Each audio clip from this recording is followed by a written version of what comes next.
Podcast. And this week, we bring a special treat for you all that's listening. We have hip hop veteran Fleetwood on air with us. Also with us right now is Peter Politician as always, and soon joining us should be Ryan Toon and Brian Terry. Fleetwood, P, gentlemen, how you all doing? What it do, man? Hey, Fleetwood, man, it's an honor to have you on the show. You feel me? Man, it's an honor to be on your show, bro. We finna make history, man. I appreciate the opportunity to be part of history. Yes, sir. Yes, sir. So I want to clear it up real quick. It's Fleetwood from the Cotton Pickers, because Tech isn't here on this interview with us tonight. But our Tech Teach Each Child just got off the phone with him not too long ago. He hails out of Greensboro, and I know he's like your other half of this movement. You know what I mean? So shouts out to Tech, man. We'll be doing a lot of business in the future. You know what I'm saying? That's a real cool brother right there. Also, Tech, man, I'm sorry, go on, Fleetwood. Cold lyrics I have in my life.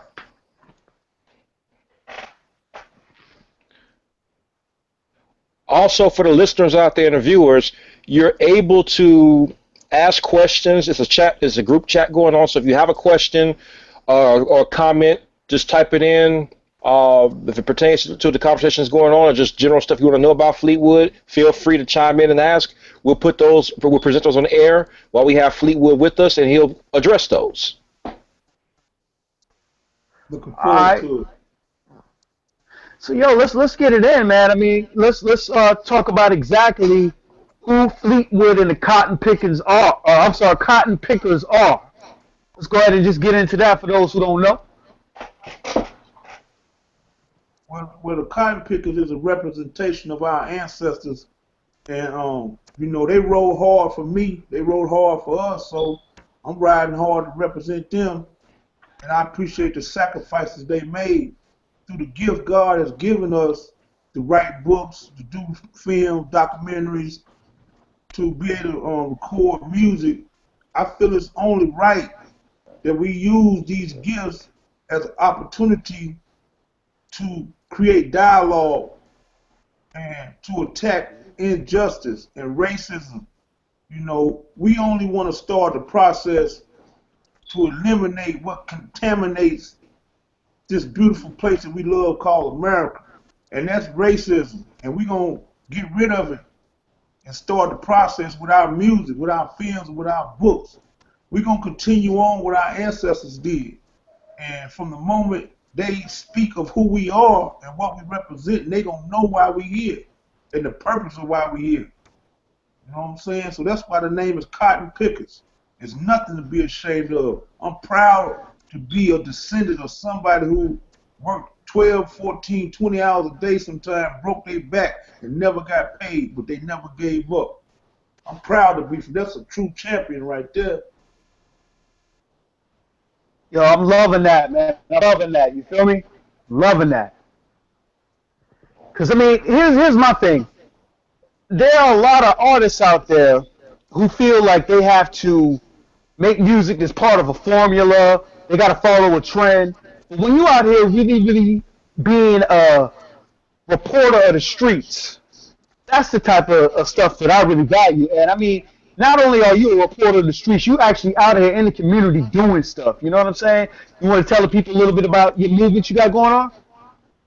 Also, I did 16 years in and out of them dog cages. So I was 12 years old. The longest I ever did was 5 years in Minneapolis, Minnesota. I got out in 95. So I remember I got on my knees and begged God to give me another chance in society. And he did. And I felt it was only right when I get out to help brothers when they get out, brothers and sisters when they get out, that need opportunities and resources to stay out. So I formed the Homeboy Hotline. It's a website nationwide. You touch people nationwide. I get letters from all kind of penitentiaries and juvenile halls. And I pretty much help people prepare for their departure from any kind of incarceration, from housing to resume preparation to job training to employment, to help them get their recognition funds. And also right now, we're putting together a mentorship program down here in the Southwest, we've been going inside the juvenile halls, doing workshops, how to exit the gang, how to interact with the police, how to prevent from being institutionalized. And we developing relationships with trucking schools for the guys who want to leave the gangs, so they can get out of the juvenile and go straight to the trucking school 3-4 weeks, and they can hit the road, and then they don't have to deal with going back to their old hood, dealing with all that pressure on them. We got a relationship with the Carpenters Union for guys that just want to, work with their hands, and we also developing and work relationships with educational institutes in the community for the youth who want to further their education. So, that's what we own, man. Our children are not lost. They just need some guidance, man. We the homies, man. We the OGs. And it's our duty, man, to help the little homies, man. So I'm just doing what I'm supposed to be doing. I'm just I'm just doing my part, Man, that's beautiful right there. Cause I mean, it's way deeper than music. You feel what I'm saying? Like, you out and you're doing the songs, but I mean, you actually out here impacting lives. You know what I mean? Like my brother did a 10-year bid, and when he came home, it was hard to get a job. Once you get stigmatized with that felony on your chest, it's like society just pretty much ostracizes you. So to come home and be able to have organizations such as yourself. Yo, man, that's a godsend right there. You know what I mean? So I'm with it. Well, if you read any holy book, the people that was closest to God was people who had a checkered past. You know what I'm saying? You read any holy book, from the men in the Quran, from the women in the Quran, from the men in the Bible, the women in the Bible. They was the people that was closest to God and was really his disciples. These are all people that had trials and tribulations in their life. Ain't nobody that was really beside God riding with them. I mean, Jesus riding with them, that when he met them was straight and narrow. So Right. everybody done did something wrong, man. Everybody just ain't got caught. You know what I'm saying? So I refuse to apologize for loving my people. And I refuse to apologize for being black. My hero was Muhammad Ali. May his soul rest in peace. And if I could, if I could do 10% of what Muhammad Ali did, my job would be complete. He made so many little boys and little girls in the ghetto feel like they were champions when he was a champion, and that's what made him a champion, man. He told them they can keep that belt, man, because what y'all talking about we doing ain't right. Right now with the record industry, they offer you a deal, like you said, and make you conform to their program. But you have to ask yourself, why so many people be high all the time, be drunk all the time? A lot of times, when I used to get high and drunk, because I wasn't comfortable with my reality, so I wanted to alter my mind. I didn't feel good about myself. I didn't have peace within myself, So, I've been in this thing a long time, bro. I seen people hit records for 2-3 years. You never hear them again, or you find them on a homeless status. I've seen people with hundreds of millions of dollars, and they ain't got nothing. You know what I'm saying? But I've seen people stay true to themselves no matter what. And they still relevant to this day, and they still at peace with themselves. So that's what I'm striving for, man, is to be a powerful ingredient, upliftment, positivity, and determination in every community I touch, man. And to be a light, man, in a dark world. I will change this world by putting hope in a hopeless child. And that one child gonna change this world. I don't know who that child gonna be, but I'm gonna keep talking to kids till I do it with that one child. That's my goal, bro. And that's what's up, man. I remember one time I heard Kendrick Lamar say, how he grew up off of Tupac, and it was just amazing how Tupac reached so many people that you never even heard of, and then all of a sudden now you have a Kendrick Lamar that's impacting the world. So I definitely, hear what you're saying. If you just reach that one person, man, it's no telling how they will impact the world. Believe that. Believe that. It's definitely possible, and it's gonna happen. Right now, we got the strongest generation of youth that ever has been. You know, the whole thing is they turn them guns, turn them away from each other. Man, it's gonna be so explosive, and they're gonna be scared to death. Right now, we got fearless youth that ain't afraid of nothing, ain't afraid to die, ain't afraid to kill or nothing. You know what I'm saying? Right. They full of pain, they've been traumatized. We dealing with the average 27-year-old person. Just think what they was 25 years, 22 years ago when they was 5 years old, when crack first came, and think where you was and how crack changed your environment. Now just think if you'd have been 4 or 5 years old. And them people that was 4 or 5 years old, right now, they 27, 28. Some of them might be 30 or something, or 22, or whatever the case may be. But that's them the people we dealing with a lot of traumatized people that's full of pain, man, and don't care or love nothing. But what if you take them people, the same generation of people, you hug them, you guide them, and you teach them, and, Right. and we go to war, quality. Them soldiers, them is the real soldiers right there, the little homies that ain't afraid of nothing. You got a point on that one. That's what the establishment know. That's what they put down and keep them medicated. Yeah. You know Yeah. what, Fleetwood? And going through your book, How Hip Hop Tried to Kill Me, there are a lot of things that stood out. I was excited um, to hear that we're going to have you on because I know some people out there they're going to think I never heard of this guy, and why should I pay attention? Well, you read the book and hear and just hear you speak. It's clear, at least to me, it's very obvious with the music and what you're trying to do. Let me backtrack. For those that didn't have the benefit of reading the book, which you can find it on Amazon, what was the first thing that woke you up to have you think that no, the music is like the drug game? What was the first thing that happened that sort of snapped you out of it that you realized that this whole thing can be really evil? It's mostly really evil if you don't have your head on straight. What was the first thing that happened?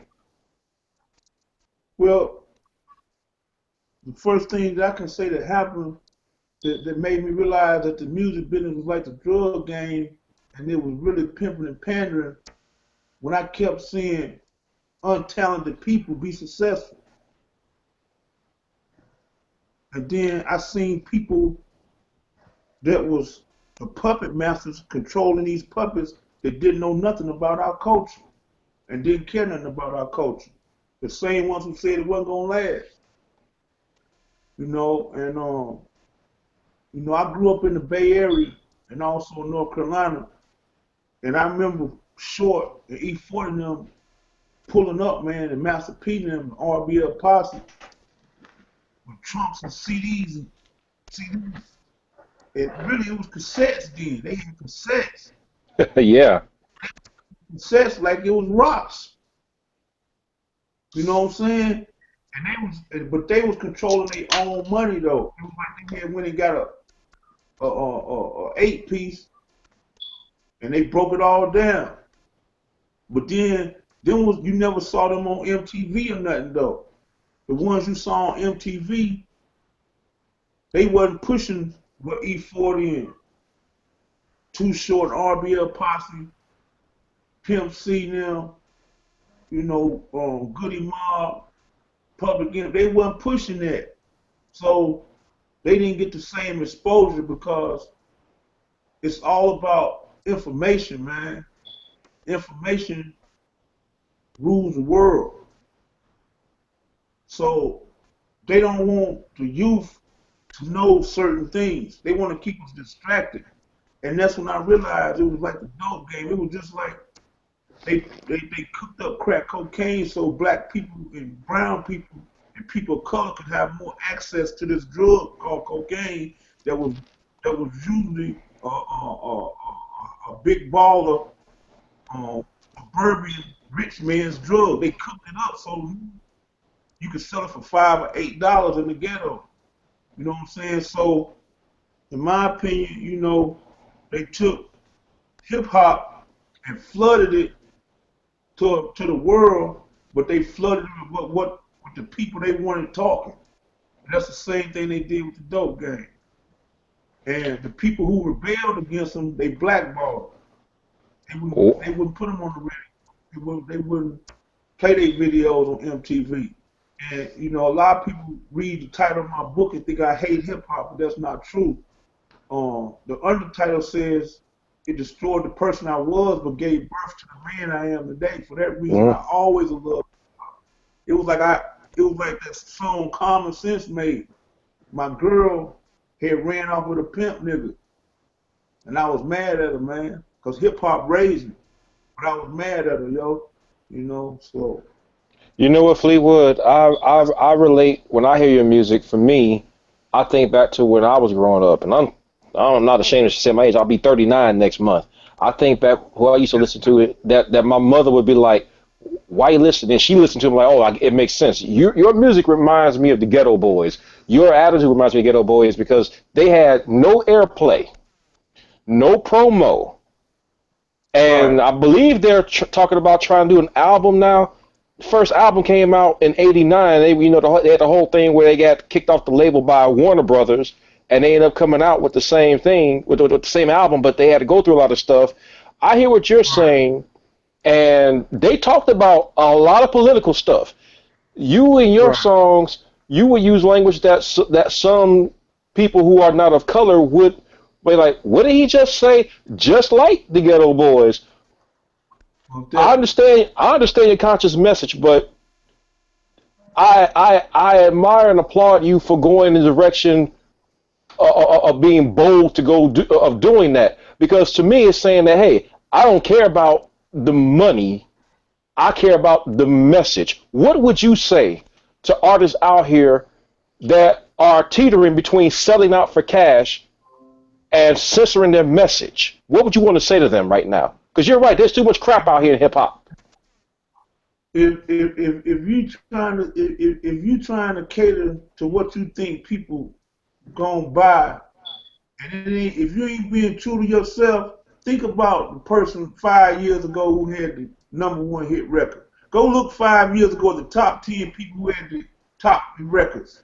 Right now, I guarantee if you pull up in 2010 who had the top records, I guarantee you 70% of them people is irrelevant right now. But if you pull up the college radio top 40, or you go pull up SoundScan, who see who be selling independent records in their region, I guarantee you them people still relevant right now. See, one thing is true, man, and you never can believe this or not. The cost of fame has a price on it. But people in urban America ain't never had no credit. They ain't never paid no bills, no way. If you true to yourself, I don't maybe I didn't say the metaphor right, but what I'm saying is most soldiers and most people that was for their people wasn't rich no way, but they was wealthy. You don't see, Oh yeah. but people be rich all day, but people go broke all day. Being rich don't mean nothing, but you're gonna be paranoid and you're gonna have a whole lot of fake ass people. That's all. You can look at the people who's in the music business that was millionaires 2 years ago. The only ones really done lasted in the game. Man, I can tell you, it's a lot of money out there right now. It's a lot of money, straight up. But how much? What are you investing your money in? Big money.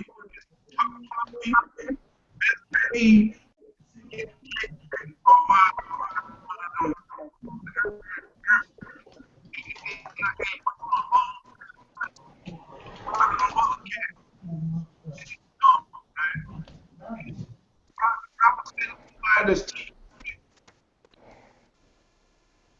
Wanting to be, everybody want to sound like Future now. You know what I'm saying? Young Thug. I poured all the book. I don't drive under the influence. That ain't how I drive. I was raised off the ghetto boys, Goody Mob, Too Short, NWA, Pop, Public Enemy, X-Clan, and the list goes on. You know what I'm saying? So that's the Yeah. influence I drive under. And I'm always that kind of music. So what I'm saying is if that's not the type of music you make, but you're trying to make what's hot and whatever the fad is, I'm in the studio right now, you make 10 songs sound like Future and Young Thug. If you don't get them songs out immediately, by the time it come out, that shit might be over, bro. The whole sound might be done changed. Then you stuck.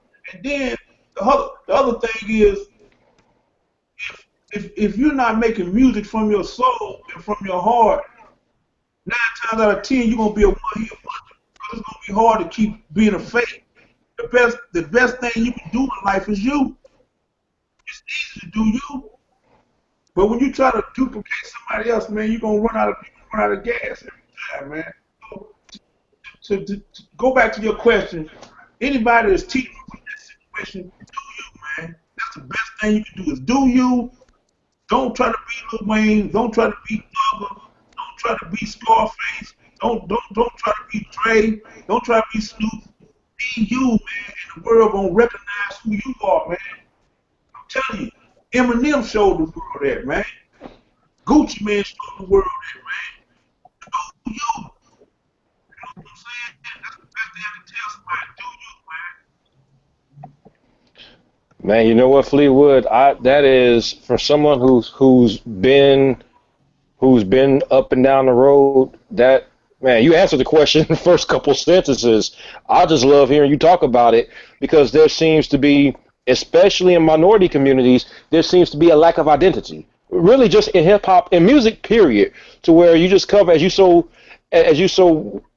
profoundly stated. Too many people try to chase the dollars instead of just getting the message out. P, man, jump in. I know you.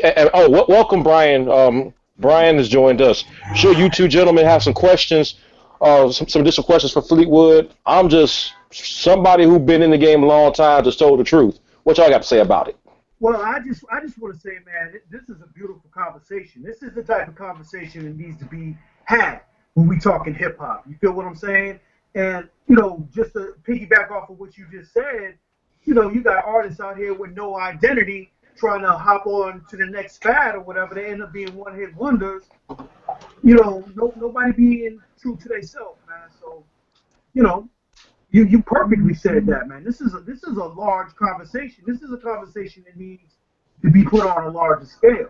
This is the undertone of what we all think when we listening to all of these songs on the radio. You know what I mean? So, what it is. Brian, do you have anything you want to add? Can everybody hear me? Yeah, we hear you. How you feel? I had to put on headphones because I didn't know if the sound was going to be right and everything. I just joined in, so I don't really know what's going on, but it sounds like talking about artists with identity crises and trying to follow the templates or something. Yeah. Fleetwood was stating about he was really advising artists about what you should do if you're currently making music and how it's affecting so many different communities. And just to briefly recap about how the music game has been turned into pretty much the new drug game for minorities. And you know what, Fleetwood, just want to throw back another question for you. With the music that you're making now, the cotton pickers in general, I noticed on your logo that pops up, "Blame It on Obama." What was the motivation for that single? Well, I dropped it right when Obama on the presidency. I think maybe like 2 or 3 months afterwards, because everybody wanted to start pointing their fingers at him. And I'm like, man, you got to realize this is just a puppet show. The man did, it was a monumental thing that a black man become the president, but that wasn't for the world. The president don't run the world. It's people, them cats who own all them basketball teams who you never see. Them cats who got them millions, them partners, them the ones who run the world. Them people, the bloodlines, the ones on the credit cards, them names on them credit cards, bro. Them is families. The ones who are shareholders in the federal bank, in the Federal Reserve Bank, which nobody's supposed to own because it's government, it's public, it's a public entity. Rockefellers, all them people like that. That's what run this world, man. You know what I'm saying? So what I was telling the world, quit blaming it on Obama, man. Quit trying to blame all the problems on Obama, everything happening on Obama, man. You know what I'm saying? This is only this. You know, look at the man. The man came in looking like he's 32. They ain't look like he's 62, man. They done burned that man to death. He can't get out of that damn White House and just make sure his daughters is all right. You know, like, he tired of that shit. To be honest with you, I promise you that. You know, so that was the reason I made this song, to let people know, you know, voting is a powerful thing, and we must vote. You know what I'm saying? But you must understand that this thing called government and its structure, one person don't dictate nothing, man. And that's what the song was about. So people need to figure out Obama, man. All right. I gotta give you credit. I gotta give you credit, Fleetwood. I wish that there were more artists out here like you. Now, that was when President Obama was first elected. Now we come up to 2016. Would you talk to us about your current project, your current works, the motivation, the passion, all of that?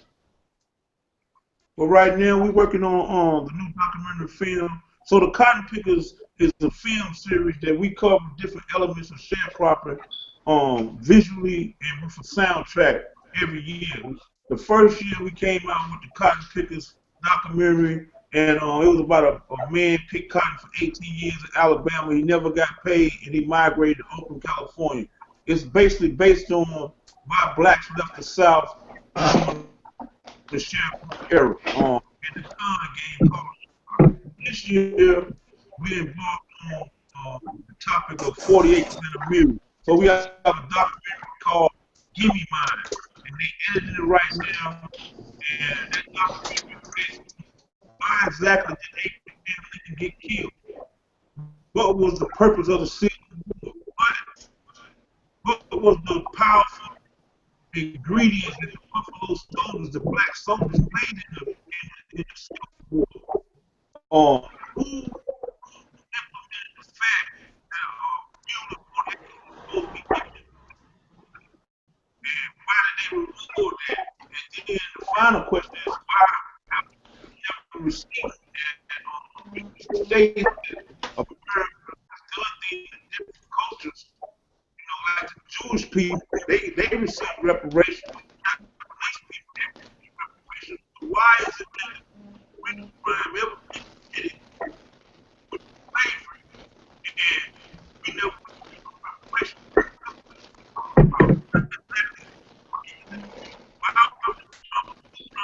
Why did they kill Abraham Lincoln? What was really the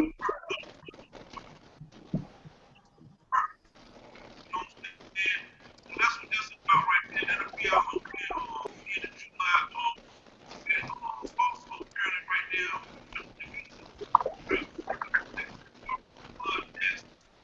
this is my June. I said it all. God's will it'll be out 2016. We're working on that right now. Just dropping on the soundtrack to help hold everything we do. I am right now.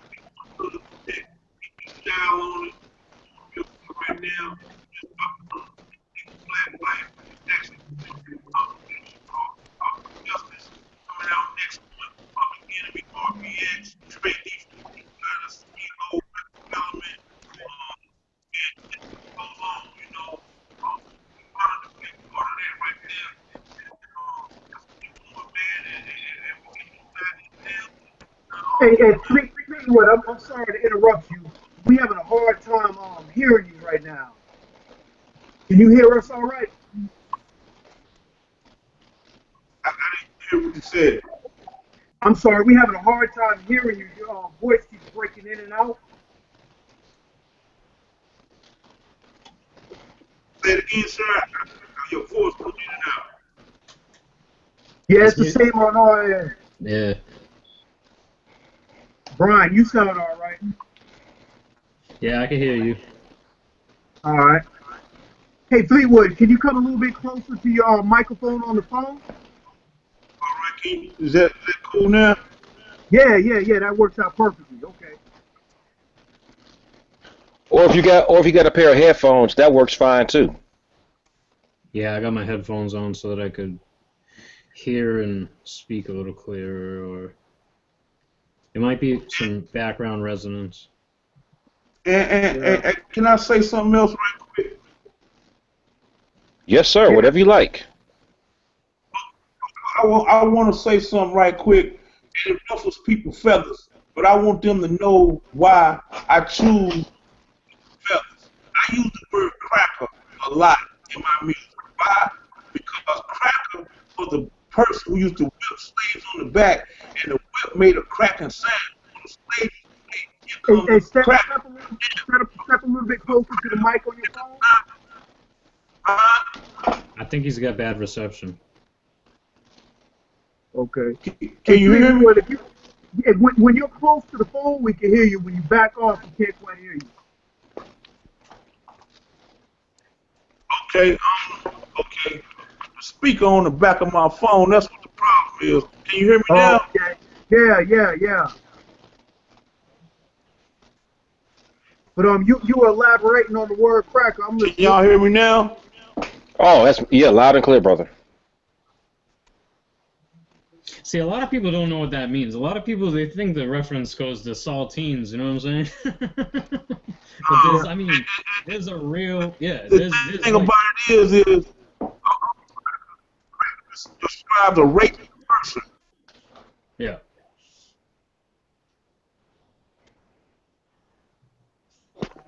All right.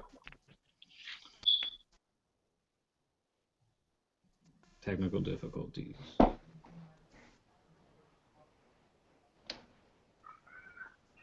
But yeah, I'll go ahead and piggyback off of what you were saying. We make it. Yeah.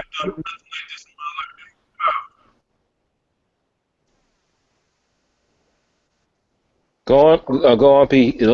Sounds like Fleetwood is adjusting.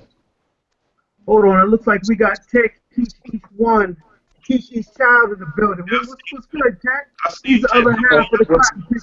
What's up? Man, what's good, man? What's good, everybody, man? Bless to see another day, man. How y'all doing?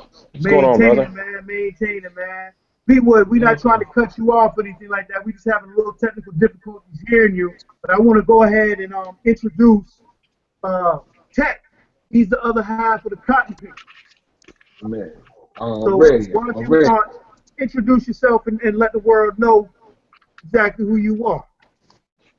Man, it's Tech, man, from a small county, Guilford County, you know what I'm saying? G-Borough, home of Frank Lucas, few other cats, man. Just going down, man. Lost Minds is the group, Lost Minds is the brand, man. Tech the name. Cotton Pickers, we represent, baby. Welcome to the network with us. Well, how did you and Fleetwood hook up? Oh man, good gracious, man! It's been so long ago, man. We go back like rocket chairs, but man. I guess he was here. He had that on the porch. He had a show on the porch, man. He was in Greensboro stomping through. You know, he from here. You know what I'm saying? Right. He from here and Cali, so he was coming back and forth. But so not, you know what I'm saying? And he had a show on the porch. You know what I'm saying? It was on cable access. You know, the local channel and everything. And you know, real recognized real. So, you know what I'm saying? He hooked up, man, and everything he do, man, he got that groundwork, man. So that brother's strictly about his business. So you know what I'm saying? And he gonna stay at you if you real, man. He'll keep you on point. So you know, we just stuck together, man. And that's it, bro. Y'all met in Greensboro, man. Rest in peace. I don't know if you know Mr. B. He had a huge studio out there. You ever meet up with Mr. B? Mr. B? Yeah, man. Mr. B, he was killed by his wife a few years back. Man. I think I heard of that incident. But man, it happened so many times, man. You know, Unfortunately, I got to meet that brother, man. But he was an older cat. Yeah, yeah, older fella, man, and I lived out in Greensboro for a couple of years myself, and he kind of let me go. That's where I honed a lot of my skills. He let me sit in the studio and work the boards. He had a nice ass studio, you know what I mean? And it broke my heart, man. His wife killed him, man. That broke my heart. Yeah, man, dang, that's sad, man. But you doing your thing, baby. You just keep doing what you doing, man. The sky's the limit, Yeah, man. all day, man. So Fleetwood, are you still there?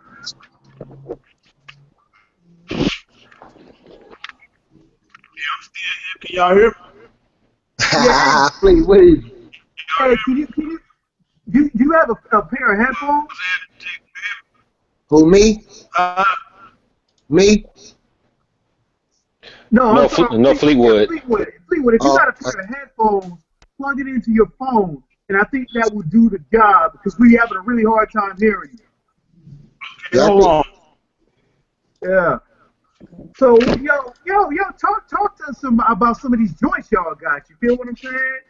Like, yo, man, I mean, man, we just working, man. It just everything we've been through, man. It's like just life itself, man. We just put it on paper. Like I've been doing this thing for, man, 25 years, man. You know what I'm saying? And I dropped out of school thinking that I right. was gonna make it. You know what I'm saying? So I just kept coming hard, man. And we got some heat joints, man. We got some fire joints, man. I got a song with Apostle, man, and a couple other things, man. I'm trying to link back up with Ski, man. So I don't know if you know Will Ski. He That did name sounds real familiar. yeah, he did Jay-Z Reasonable Doubt. You know what I'm saying? I'm feeling it. And I'm out for Okay. Presidents to rap. Yeah, he did a lot of joints on that, man. So Right. I'm trying to link back, grab some beats from him, man. I'm trying to I'm trying to link up with like Just Juice. I want to get him on something, man. I've been trying to reach out to him and holler at him. These cats be real busy though. You know what I'm Yeah. saying? So it's kind of hard, and it's about that money, man. So but it is what it is, man. Just Yeah. want to holler Yeah. at cats, man. I Yeah. tell That's I what's tell up, him I man. tell him I tell him don't jump on the train while it's moving. Got to You catch it gonna at the train station. I feel that, man, man. you gotta catch it when it stops, man. So Yeah. Hey, It's can a y'all pleasure hear to me have. now? Oh yeah, now we rocking. Now we yeah. rocking. All right, all right. So, I want to directly jump back into what you were talking about before we had that little technical snafu, right?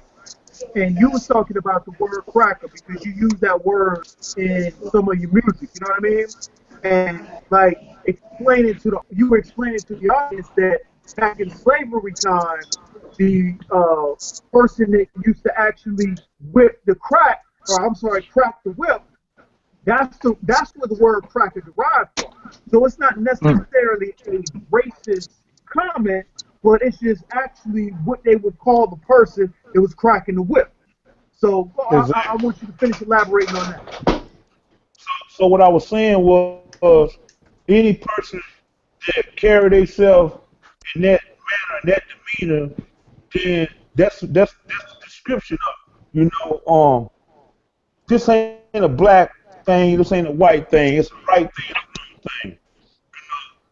No race should have no privilege, but it's a thing called white privilege, straight up, and that's just it is what it is.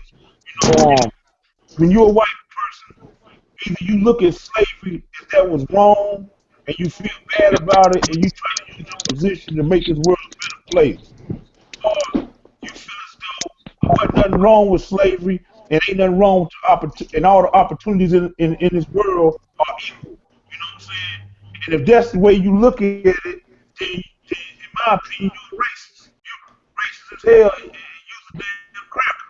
If you think that every opportunity in this world is equal, and you think wasn't nothing wrong with slavery, then you're a cracker, in my opinion, because if there would have been, if the tables would have been turned, and that would have been your great grandmama getting raped, been your great grandfather hung upside down, his testicles getting cut out, they raping children, they separating babies, and you can trace that in your bloodline, and you think that you wouldn't feel bad about that, or you wouldn't be feeling no hatred against the person who did that? Come on, man. But the thing about it is is the same people as racist as hell. They'll cheer for LeBron James. They'll cheer for Kobe. You know what I'm saying? As long as you entertaining them, they'll cheer for you. But they'll call you a nigga in a minute. Now, a nigga is an ignorant person. I'm far from being ignorant, but I can't get ignorant.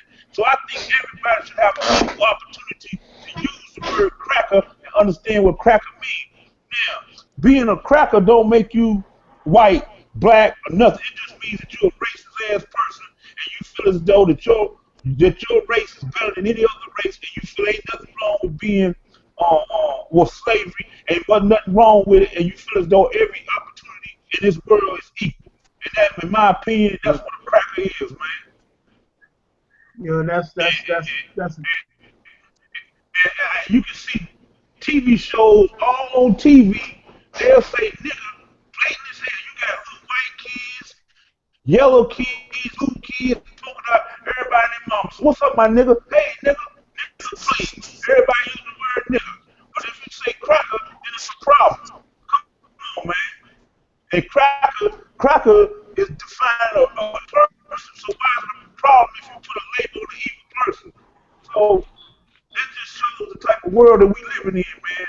And until this world do right by black people and heal the wound of slavery, it's gonna always be evilness and fucked upness.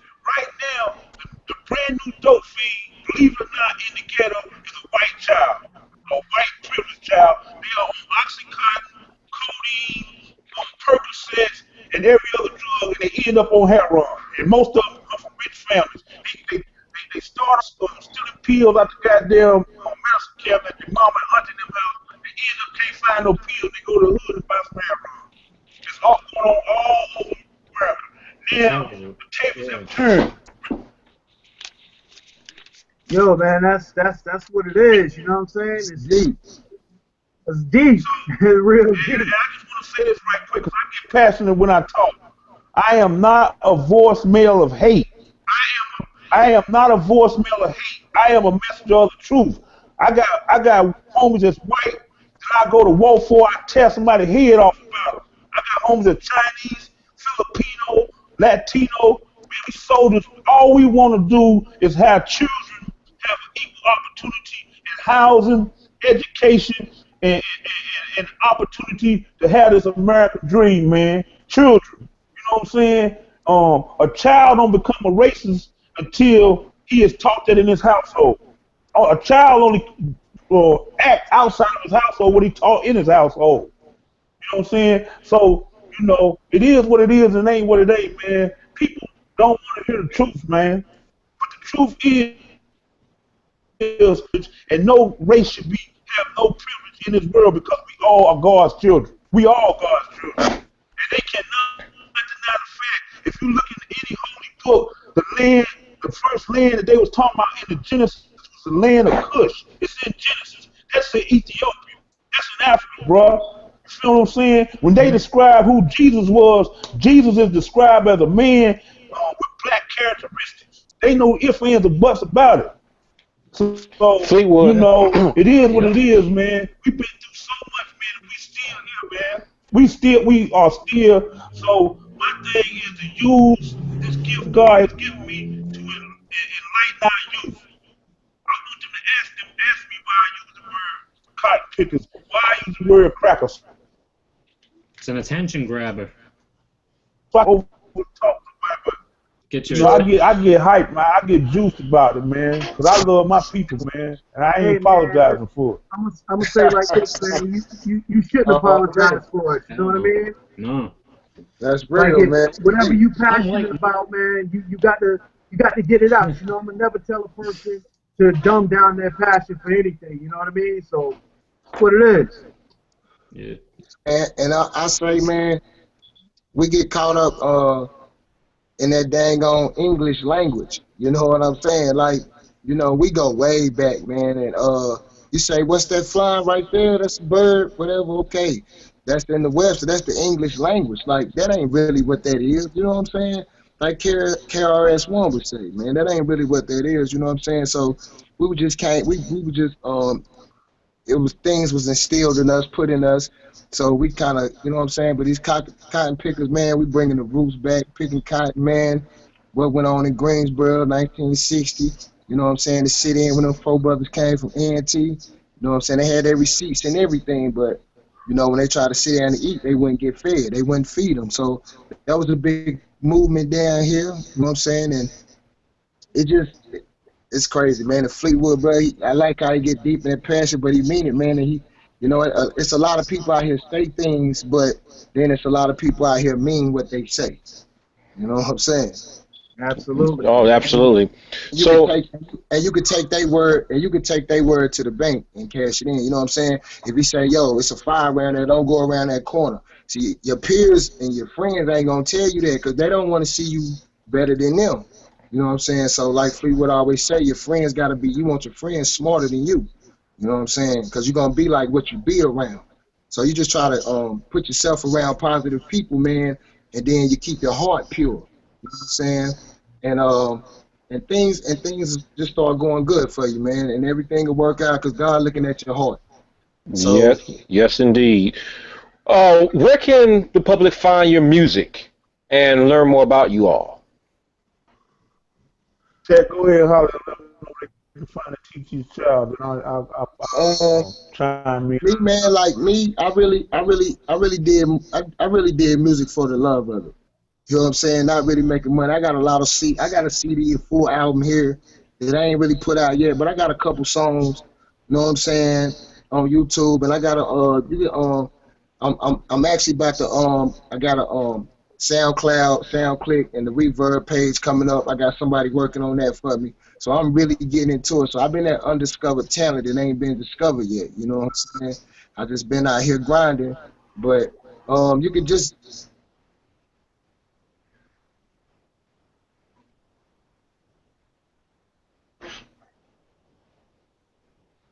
Oh, Look can like we y'all may have hear me? lost.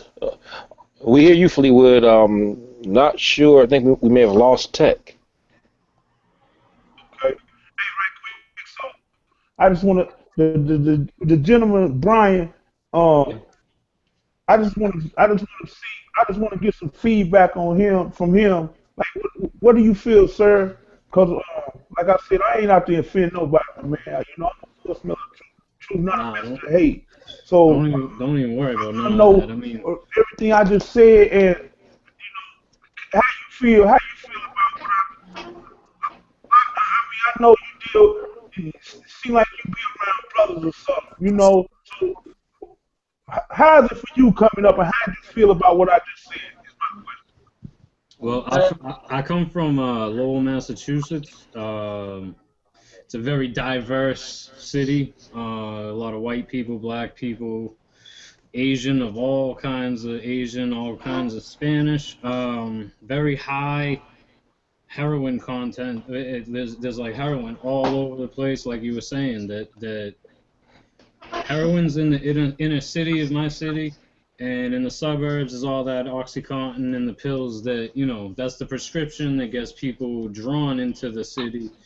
And those suburban kids, and I mean I'm white, but I'm from the inner city of everything, and I know a lot of I kids. thought you was mixed. Is that He said, I "Thought you were thought, mixed." mixed? I Oh, get you that made a you lot. made it back. I get a lot of people asking me if I'm Colombian, actually, because I I got Hey, thought that. but can I interrupt for a second because Uh, Brian has a very interesting story about like his grandparents. You know what I mean? Why don't you tell him about that? all right, so my great grandparents are from Russia, and they're from the same part of Russia where the Boston Marathon bombers were from, and there was a high Jewish community in those states of Russia, and they left Russia when a lot of the Islam was coming. I mean, this is 1900s, early, because my grandmother was born here, and she was born in the 30s in Cambridge, Massachusetts, and my family was actually I mean, my descendants is known as border jumpers, white people that jumped borders to another white country and still did not fit. They were known as, the words gypsies, the words, I mean, there's those words are made to be, not so bad. They're just, they're, Esmeralda and all those cartoons and whatever and things like that to lighten it up. But, there's racism. I feel that, there's racism between whites and whites. There's always racism. And True. there was, what is racism now, I believe, and I hope that I could get some feedback on this concept that racism started with America. All right. It used to be nationalism because it's if you're French, the Italians ain't gonna mess with you. If you're English, what's the reason that you're over here for the French? You know what I mean? Like you go watch True. and read and look at, before they landed on Plymouth, when they got here, I am sort of mixed in a way because I got Native American on my father's side where he's basically 50-50. Well, he ain't 50-50, but We get the picture. yeah, he's got a lot. You know what I mean? So there's a lot of Native American to the background, and I got Russian and Scottish, and I mean some German in there, but that's whatever. That's the mountain part of America. So, Yeah, so I mean, it used from when the white people got here and realized that there was the Native Americans that run it over here and they own this land. They brought together, all right, you're white, so you're cool with us now, and then we're gonna have to take control of all this because these people, they're just running around doing whatever, and then it turned into that's the birth of racism was in America. All right, so I get confused with this whole American dream thing because it's like, Yeah, I think what's the actual plan? What was the game plan back then compared to what it is now? it's crazy Let because me break this down just a little bit even further, right? So, in my opinion, there's racism, but the bigger deal is the classism. You know what I'm saying? Like, and so what happened back in the day? You had rich white folks and you had poor white folks who crashed sharecroppers, right? And then you had the slaves who were recently freed. And so what the rich people who were in power, what they did with the sharecroppers, they invented the word white. Because Brian, like you were saying, your ancestors came over here, they were Russian, that's what they were. They were Russian, Yeah. they were Ireland, like Irish. There was no white. You know what I mean? So what these people who were in power did was tell the other white people, hey, you're white. We're both white. We're all on the same team. It's the niggas who we got a problem with. And there you go. You feel what I'm saying? well, Pete, let me jump in and say this much. If you look at any, and this is why I'm so glad that we have the two gentlemen on this podcast with us. If you look at history, period, what you're describing is what's called a caste system, CASTE. For those who don't know what that is, look it up. A caste system that's based on class. So when you go back to the Great Depression era, people who really, when we get on racism, the Irish were hated when they came over. That was something that they just caught all kinds of hell when they came over. Native Americans, hey, all of us got Native American blood because they were here first. If you look at over there in Europe, particularly Hungary, when you talk about gypsies, Brian, you brought up gypsies. Think about gypsies. Your heavyweight champion of the world, one of your heavyweight champions, Tyson Fury, comes from a line of what they call gypsies, which is really a slang word for people who migrated. They are migratory people. They went from here and there, never really stayed in the place too long. He's hated because they're like, yeah, you're English, but you come from a line of gypsies. So it's always been some sort of classism. And when I listen to Tech and Fleetwood, when I hear their music, I believe the song you all have, what was it, I Am, or whatever, or what it was, I listen to that song 2 or 3 times, where you all were talking about what it means for you all to be here. This is how I am. I'm not changing. I'm great. and I'm not going to accept you telling me I'm anything less than great. You know, Right. there's so much honesty in you all's music that my thing is, first thing I call people and say, you know what, P, these guys, I hope that they get the financial rewards that they deserve, because when you put out records like this, you're pretty much waving your middle finger to the idea of making a whole lot of money off this, because it speaks too much sense to the public. It wakes too many people up. Exactly, it's conscious, right? But right, it's conscious. And I know as a producer, and P can tell you, and so can Brian, I'll make stuff that may sound like it's down tempo or trip hop, may do trap ish stuff, but not necessarily. I'm comfortable. I know who I am. I won't change. Will I miss out on millions? Maybe. But what's the old saying? I want to get it right. You don't live on your knees, then go. The whole thing where you would take less. And remember the Bible verse, Fleetwood was pointing out. What do I have to gain? What does my soul have to gain for me to have all this money, and then I'm dying on the inside? Matthew 16. That's Matthew 16:26 verse right there. Right, and so and I know this is interesting because the whole thing we have with CCG, where it's four of us, two white guys, two black guys, and one of that being me, is a licensed ordained minister who talk hip hop people. I get crucified. Well, let me not use the word crucified. I get all kinds of heat from Christian folks. You dealing with them people, you know the language they use. I'm like, I don't care. They really than any of the sermons that I ever heard y'all give. At least they care about the people. And so I just have the utmost respect for you all, because you all, especially you all, are establishing a legacy. Because the same people that you all mentioned, Fleetwood, you mentioned them in your book. E40, you may not hear him put out anything. You may not see him in the top 40 or the top 100, but the man has been making music for the better part, more than 20 years. E40 was out. I was in high school and he was out. Definitely a legend. Yeah, he's a legend, and he won't get the respect. You all are making stuff to where here's a person who is a non-black person on the phone that hear what you all are saying, like, I agree. And if we could only get the politicians to sit around a table and agree on something, maybe the world would be a better place. If brothers in the hood can stop turning the guns on one another and stop falling for, because you know what, Fleetwood, you pointed out earlier. So society is always willing to give you a new drug. It reminds me of that Huey Lewis song, "I Found a New Drug." It was music when we were coming up in the late '80s, early '90s. Instead of giving me a rock, you give me a tape of a bunch of crap by somebody with piss poor talent. You know, I hear these guys out there come on the radio today. I just want to go ahead and knock them colder than a banker's heart for all this bad music they put out here. And so we get where you're coming from. And we just hope that we hope the public gets that. So when we hear you talk about your views, you all talk about your views on religion. If you believe in God, Allah, whoever you praise as the Most High, that's fine. There is a place for you at the table. It sounds like, am I correct in assuming that's what you all are saying?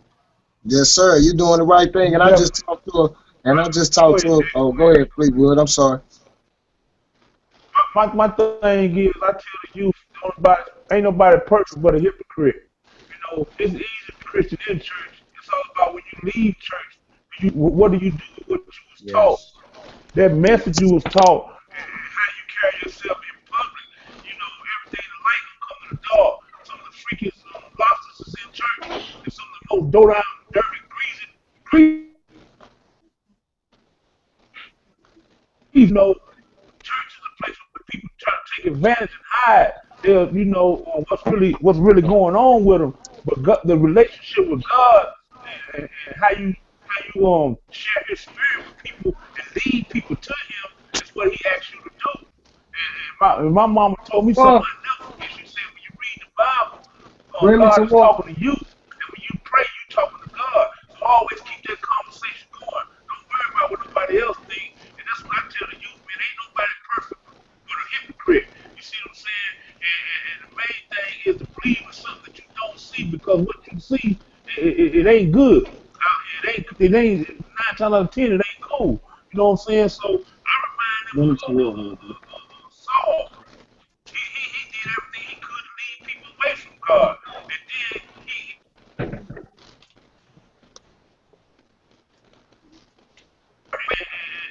cheerleaders, you know what I'm saying, and promoters. So I just tell the homies, man, when it comes to God, man, that's between you and Jesus, man. Anybody that's like boys, that's between, and if it's a boy, you like a boy, that's between you and Jesus, man. If it's a girl, you like a girl, that's between you and Jesus, man. I ain't got nothing to do with that there. Hey man, it's funny, man. I was talking to a pastor today, and I was talking to a pastor today. Like I came up in the church. My mom always made me go to church, and City Yeah. Grove Baptist Church. Then I went to Triad Christian Center. You know what I'm saying? And when I pray, I get deep in tongues. I went from Christian to Pentecostal, like, you know what I'm saying, learning the different religions. But you gotta think about it to take it back further than where y'all was taking it back. Like you gotta think about, yeah, dinosaurs that ran New York first. Yeah, dinosaurs here first. Then you had Indians that really discovered this. You know, white man took that from the Indians. You know what I'm saying? And then they had their slaves. They had white slaves coming through the back door, black slaves. It was that was big business. You was selling like ever since Reports the going in beginning of and out. time, they've been selling things. You know what I'm saying? People. So that's always gonna go on. We'll never stop the killing. We'll never stop the hate. But I'm saying, like brothers like us, what we need to do is we just need to come together, form like Voltron. Other than that, when you got 5 heads on one body, it ain't gonna work. See, Hmm. And that's you how know what? shit's I there. just want to say I want to say that I really appreciate you guys coming on and allowing for us to do this interview. You know what I mean? Because like you just said, us forming like Voltron. You know what I mean? We Hell we yeah. we tag on to your movement, you tag on to our movement, and that's how we get it in, man. But Exactly. so Exactly. with that being said, we about to wrap this up. And what I want the people to know is where they can find you. Shout out your links right quick, and let's get it in. Go ahead, Fleetwood. Go I ahead. just say everybody watching this. Hey, I just want to say to everybody, first of all, I want to thank Will and I want to thank Peter Politician for allowing me and Jake to get up on here. Y'all brothers is a blessing. Next thing I just want to say, anybody who watches this or hears this, all I'm asking you to do is deal with the truth and not nothing false. And the truth is, you got people in position of power who's misusing their power. And I'm talking about the police. Yeah. And that's what it is, man. And hey, Fleetwood, man, I apologize for the technical difficulties, man, because we are having a hard time hearing you. Hopefully, when we rebroadcast that, we'll be able to edit it. But if not, man, we definitely want to get you back on the show because you got a lot of wisdom. You know what I mean? Hmm. And we need more brothers like you Much out love, there man. in the fight. So, hey, Tech, you Well, got man, any last words you want to say? Already, man. Just add me, Tech TG Chow on Facebook, TEC, Teach East Chow all together, man. Add me, follow me, man. A lot of things coming, man. It's a movement, man. If we starting this thing off, we're gonna start off right, man. Like you say, we're gonna share each other, push each other, rise each other up, stop being crabs in the bucket, and that's what it is, man. Right on. Brian, Right you got on. any last words you want to say? Actually, yeah, I wanna elaborate more and repeat what Fleetwood said about don't be pulling the guns on each other, and also don't be pulling those needles on each other too, because pushing that dope is pushing the agenda of all the issues that we were discussing. All right, and learning to get a legal hustle is what's gonna take everybody that's from the inner city and give the opportunity to be more than that. So just like put the guns down, put the needles down too, and don't push those bags of dope no more. And learn how to get on the internet or something and push a dollar single, get in the studio, and if it isn't music, there's always something out there. You know what I mean? We live in an age where I stay away from politics and I stay away from most of these. You know what? We haven't technically something like Already, Brian Did you just hear fade me? away, but already. I um, definitely understand what he's saying. yeah, but we understood the part that you were saying. So our time's about to run out. So on behalf of P and Brian and the Cotton Pickers, this is Will saying we will see you next time around next week. Follow. You got the link. We had a link. Hey, Cotton Pickers, thank you once Already, man. again. It was a pleasure having you all on. we will definitely do this again. So next time, God everyone, bless you, take brother. care. God bless y'all. God bless y'all, brother. Thanks for being here, man. Absolutely.